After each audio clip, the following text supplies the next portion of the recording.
SSC से जुड़ी हुई सारी न्यूज़ और फ्री ऑनलाइन कोचिंग के लिए सब्सक्राइब करें और बेल आइकन दबाना ना भूलें सारे नोटिफिकेशन आप तक पहुंचने के लिए। तो hi friends, welcome to SSC mindset. एक बार फिर आप लोगों का स्वागत है एसएससी माइंडसेट में। और ये हमारी केमिस्ट्री की लास्ट वीडियो है क्रैश कोर्स की, जिसमें मैं 7वां और 8वां पार्ट लूँगा। ठीक है, 7वें पार्ट में सिर्फ आपके मैं ये बात करूँगा कि कैसे अलग अलग साइंटिस्ट ने पीरियोडिक टेबल होती है केमिस्ट्री में, जो एलिमेंट्स रहते हैं जिसके अंदर, उसको अपने हिसाब से बनाने की कोशिश की थी, उसमें क्या क्या चेंजेस लाने की कोशिश की थी, जिससे उन्हें ईजीली एलिमेंट्स समझ में आए और हमें भी ईजिली वो एनालाइज कर सकें। ठीक है, एलिमेंट्स को। और 8th पार्ट ये है कि 8th पार्ट में कुछ मैंने एलिमेंट्स लिए हैं जिनका हमें सिर्फ मेल्टिंग एंड बॉइलिंग पॉइंट लेना है। ठीक है, ये छोटे छोटे टॉपिक थे तो मैंने दोनों को मिक्स कर दिया। ठीक है, हो सकता है कि मैंने जो पहला पार्ट था वो थोड़ा ज़्यादा बड़ा कर दिया, जिस वजह से मेरे को ये 2 पार्ट छोटे करने पड़ गए, क्योंकि इसके बाद सिर्फ एमसीक्यूज़ रह जाते हैं, जो मैं इसके आने वाली 2 वीडियोज़ में सिर्फ एमसीक्यूज़ कराऊंगा। ठीक है, तो 9th और 10th पार्ट होगा वो सिर्फ एमसीक्यूज़ के होंगे। ठीक है, तो चलिए शुरुआत करते हैं बिना कोई वक्त गवाए हुए। तो अगर हम बात करते हैं, देखिए, पीरियोडिक क्लासिफिकेशन ऑफ एलिमेंट्स। ठीक है, तो क्लासिफिकेशन करा अलग अलग साइंटिस्ट ने एलिमेंट्स का, जो पीरियोडिक टेबल के अंदर हैं। ठीक है, अपने अपने हिसाब से अरेंज करने की कोशिश की है उन्होंने।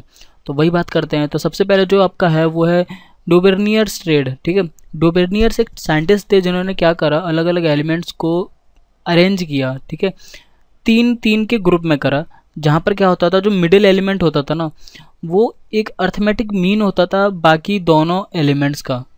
ठीक है, तो ये उन्होंने करने की कोशिश की थी, जिससे हमें उन्हें ईजिली मतलब ये समझ सकें पीरियोडिक टेबल के एलिमेंट्स को। पर उसकी कुछ लिमिटेशन थी। लिमिटेशन क्या थी कि उसमें ज़्यादा एलिमेंट अरेंज हो ही नहीं पाते थे, क्योंकि सबका जो मीन होता था, ज़रूरी नहीं है जो बीच वाले का वो मीन सेम बैठे बाकी दोनों के साथ। ठीक है, तो बहुत कम ऐसे एलिमेंट्स थे जो उनके ट्रेड में फिट बैठ पाते थे। ठीक है, तो ये था डोबेर्नियर ट्रेड्स। अगर देखिए डेफिनेशन इंग्लिश में बोलें तो क्या है, Dobereiner triads arrange certain elements with similar properties in group of 3 in such a way that the atomic mass of the middle element was nearly the arithmetic mean of other 2। ठीक है, तो क्या होता था, जो बीच वाले एलिमेंट का जो एटॉमिक मास है उसका जो मीन होता था वो किस दोनों के इक्वल होता था, वो बाकी दोनों के मतलब आजू बाजू वाले के मीन के बराबर। उसके बाद आता है आपका न्यूलैंड्स लॉ ऑफ ऑक्टेव्स। ठीक है, न्यूलैंड्स लॉ ऑफ ऑक्टेव। देखिए ये क्या कह रहा है, ये कह रहा है, आपकी डेफिनेशन क्या कह रही है कि if elements are arrange in order of increasing atomic masses, every 8 element has properties similar to the first. ठीक है, तो वो क्या कह रहा है कि जितने भी आपके एलिमेंट्स हैं, हम अगर उन्हें इंक्रीजिंग ऑर्डर में लगाएं, किसके, एटॉमिक मासेस के इंक्रीजिंग ऑर्डर में, तो जो 8वां एलिमेंट होगा वो बिल्कुल सिमिलर होगा फर्स्ट एलिमेंट के। ठीक है, तो ये आपका न्यूलैंड लॉ ऑफ ऑक्टेव। अब देखिए लिमिटेशन क्या है इसकी। लिमिटेशंस कहती हैं कि जो भी हम इसमें कर रहे हैं, क्लासिफिकेशन करने की कोशिश कर रहे हैं, ठीक है, वो सिर्फ कैल्शियम तक हो सकता है। जैसे आप पीरियोडिक टेबल देखेंगे तो उसमें जहाँ पर कैल्शियम आता है सिर्फ कैल्शियम तक ही हो सकता है। उसके बाद क्या है, उसके बाद सेम प्रॉपर्टीज़ आना मुश्किल हो जाती हैं, फिर ये झुटला देता है ये लॉ है जो। ठीक है, तो पूरी पीरियोडिक टेबल पे ये मतलब सीधा सीधा ये कह रहा है, इसकी लिमिटेशन ये है कि पूरी पीरियोडिक टेबल पे ये लॉ फिट नहीं बैठता। ठीक है, उसके बाद आता है आपका लोथर-मेयर्स एटॉमिक वॉल्यूम कर्व। ठीक है, लोथर-मेयर एटॉमिक वॉल्यूम कर्व। अब देखिए ये क्या कह रहा है, तो कि Lothar Meyer plotted a graph between atomic volume of the element and their atomic masses. He found that the similar element occupied similar position in the curve. ठीक है, तो देखिए वो तो सीधी सी बात है कि जब आपका, अगर आप डोबेर्नियर ट्रेड की बात करें तो वो क्या कह रहा है कि सबके जो मीन होते हैं वो सेम होते हैं, प्लस जो न्यूलैंड क्या कह रहा है कि पहला जो एलिमेंट होगा उसका जो एटॉमिक मास होगा वो 8वें के बराबर होगा। तो अगर वो दोनों इक्वल हैं, तो अगर ये कोई कर्व बनाएंगे तो वो भी सिमिलर जो एलिमेंट होंगे एटॉमिक मासेस में वो सेम पोजीशन पर होंगे। ठीक है, तो वो यही कह रहे हैं कि जो उनके एटॉमिक मास की वजह से अगर हम कोई ग्राफ बनाते हैं, ठीक है, तो वो क्या है, जो सिमिलर एलिमेंट्स होंगे वो सेम पोजीशन पे लाई करेंगे। फिर मेंडलीव्स पीरियोडिक टेबल। देखिए मेंडलीव्स पीरियोडिक टेबल क्या करे, he arrange all the element in the order of their increasing atomic weight. A table which has been formed is called periodic table. ठीक है, Mendeleev's gave a periodic law in 1869। According to this law the properties of the element are periodic function of their atomic weights. ठीक है, तो वो क्या कह रहा है कि उसने क्या करा था कि जो उनके एटॉमिक वेट्स के हिसाब से इंक्रीजिंग ऑर्डर में सारे उसने एलिमेंट्स लगा दिए। ठीक है, उस हिसाब से एक टेबल बनी जिस टेबल को पीरियोडिक टेबल कहते हैं। और जो उन्होंने पीरियोडिक लॉ दिया था ये 1869 में दिया था। और उस लॉ के हिसाब से वो क्या कह रहा है कि properties of elements are periodic function of their atomic weight. ठीक है, तो जो उसके एलिमेंट्स हैं, ठीक है, और वो जो अपना पीरियोडिक फंक्शन दिखाते हैं वो किसके अकॉर्डिंग दिखाते हैं, एटॉमिक वेट्स के, जो उसके उनके एटॉमिक वेट हैं। ठीक है, उसके बाद आता है modern periodic law and the present form of periodic table. देखिए जो present form of periodic table है तो वो सीधा ये कह रहा है कि ये बोर्स स्कीम पे काम करता है। ठीक है, जो बोर्स थे साइंटिस्ट, उनकी जो स्कीम थी या जो उनका जो लॉस थे उन पे काम करता है आपका जो अरेंजमेंट है एलिमेंट का मॉडर्न पीरियोडिक लॉ में। ठीक है, और वो 4 टाइप से उन्होंने बांट रखा है, S block, P block, D block और एफ ब्लॉक। ठीक है, अब देखिए अगर एस ब्लॉक की हम बात करें तो आपका एस ब्लॉक क्या कह रहा है, एस ब्लॉक कह रहा है कि दीज एलिमेंट कंटेन 1 और 2 electrons in S subshell of the outermost shell.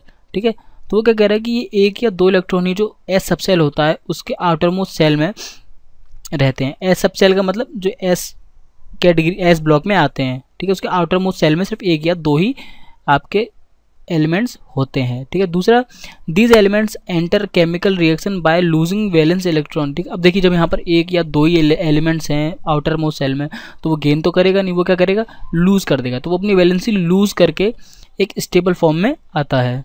ठीक है, पी ब्लॉक क्या कह रहा है, देखिए और एक चीज़ और, एस ब्लॉक की अगर मैं आपको बता दूं कि एस ब्लॉक के अंदर आते कौन कौन है। देखिए पहली बात तो वो मेटल्स होते हैं। ठीक है, एस ब्लॉक के अंदर हाईली इलेक्ट्रोपॉजिटिव होते हैं, क्यों, क्योंकि वो मेटल्स होते हैं और हाईली इलेक्ट्रोपॉजिटिव भी होते हैं।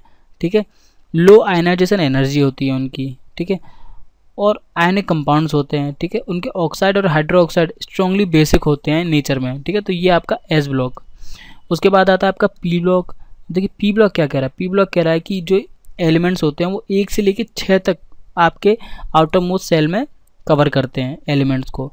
ठीक, और एलिमेंट जो आपके हैं पीरियोडिक टेबल में 13 से लेकर 18 तक वो आपके पी ब्लॉक के होते हैं। ठीक है, एग्जाम्पल के लिए अगर बोरोन ले लीजिए वो 13 पे आता है। ठीक है, तो ये आपका जो बोरोन है वो आपका पी ब्लॉक का एलिमेंट है। इसकी कैटेगरी क्या है, ये नॉर्मली नॉन मेटल होते हैं, पी ब्लॉक के अंदर जो भी आते हैं वो नॉन मेटल होते हैं और कोवेलेंट कंपाउंड रखते हैं। ठीक है, उसके बाद आता है आपका डी ब्लॉक। देखिए डी ब्लॉक क्या कह रहा है, डी ब्लॉक कह रहा है कि ये ट्रांजिशन एलिमेंट होते हैं, डी ब्लॉक एलिमेंट के, इनको ट्रांजिशन एलिमेंट भी कहते हैं। ये 3 से 12 के बीच में बिलोंग करते हैं क्लास में। ठीक है, ये 4 series in D block having 10 elements, इसके 10 एलिमेंट्स होते हैं 4 सीरीज के अंदर। ठीक है, और नॉर्मली ये एलिमेंट होते हैं गुड कंडक्टर ऑफ हीट होते हैं। ठीक है, इतना आपको याद रखने की जरूरत नहीं है, आप सिर्फ ये याद रख लीजिए कि 4 ब्लॉक होते हैं, S block, P block, D block और एफ ब्लॉक। फिर भी मैं आपको बता दे रहा हूँ क्योंकि एग्जाम में कुछ भी पूछ सकते हैं, पर नॉर्मली आज तक पूछा नहीं है, बाई चांस पूछ ले तो मैं इसलिए आपको बता दे रहा हूँ। ठीक है, एफ ब्लॉक की बात करें तो ये जो होता है ये इनर ट्रांजिशन होता है या फिर एफ ब्लॉक कहलाते हैं। ठीक है, इसमें क्या होता है कि जो अरेंज होते हैं ना, ये 2 रोज में अरेंज होते हैं। ठीक है, at the bottom of periodic table. जो एफ ब्लॉक है वो आपका पीरियोडिक टेबल के एकदम सबसे नीचे होता है। ठीक है, जब आप कभी पीरियोडिक टेबल को देखेंगे तो देखिए पीरियोडिक टेबल आपकी ऐसे बनती है। ठीक है, पहले ऐसे जाएगी, फिर ऐसे करके ऐसे, और ये आपकी ऐसे पीरियोडिक टेबल बनती है। ठीक है, यहाँ पर आपके सारे एलिमेंट लगे होते हैं, ये आपके एलिमेंट होते हैं। ठीक है, और 1-2 रो ऐसे नीचे होती हैं। ठीक है, कभी भी आप पीरियोडिक टेबल देखेंगे तो 2 रो आपकी ऐसे नीचे होती हैं। ठीक है, तो ये जो आपके होते हैं ये आपके एफ ब्लॉक हैं। ठीक है, तब समझ गए होंगे। अब देखिए ये है कि हमारे कुछ एलिमेंट हैं और उनके melting point plus boiling point हैं।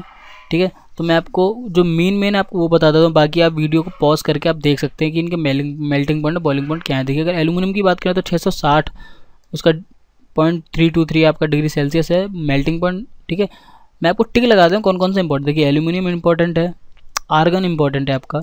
ठीक है, बोरॉन नॉर्मली जो हम जानते हैं। ठीक है, कैल्शियम आपका इंपॉर्टेंट है, कार्बन आपका इंपॉर्टेंट है। ठीक है, कॉपर आपका इंपॉर्टेंट है, गोल्ड आपका इंपॉर्टेंट है। ठीक है, हाइड्रोजन और आयरन। ठीक है, ये आपके इंपॉर्टेंट है, आप इनको याद कर लीजिए, प्लस बाकी भी आप याद कर सकते हैं अगर आपको ठीक लगे।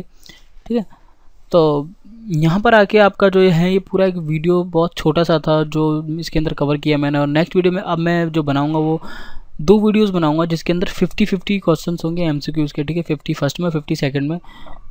हो सकता है मैं क्वांटिटी और बढ़ा दूं, बाकी मैं कभी ना कभी धीरे धीरे डालता रहूँगा और MCQs पर। ये 2 MCQs की वीडियोस तो कवर करूँगा जो सारे चैप्टर्स को लेगी। ठीक है, तो आई होप कि आपको वीडियो पसंद आई हो। अगर पसंद आई है तो प्लीज़ इस वीडियो को लाइक करें, ठीक है। और अभी तक आपने इस चैनल को सब्सक्राइब नहीं किया तो प्लीज़ इस चैनल को सब्सक्राइब ज़रूर कर दीजिए। और अगर आप कुछ कहना चाहते हैं, कुछ पूछना चाहते हैं या कोई आपके मन में डाउट है तो प्लीज़ इस वीडियो को में कमेंट करें, ठीक है। तो फिर मिलते हैं नेक्स्ट वीडियो में, तब तक के लिए bye, thanks for watching and वंदे मातरम।